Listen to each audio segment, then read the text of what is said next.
I ove srede od 21 budite uz prvi program Radio televizije Vojvodine. Jedna tema, više mišljenja. Sa 95% nevakcinisanih u bolnicama, da li je prošlo vreme za molbe i ubeđivanja?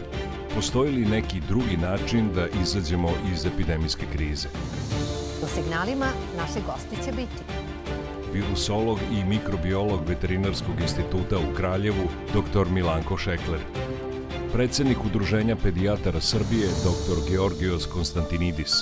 Direktor Doma zdravlja Novi Sad, dr. Veselin Bojat. I psiholog Dušan Vuković. Iz Niša za signale epidemiolog dr. Branislav Tiodorović i direktor COVID bolnice na Mišeluku dr. Velibor Čabarkapa. Emisija Signali. Sreda, 9 uveče, RTV1.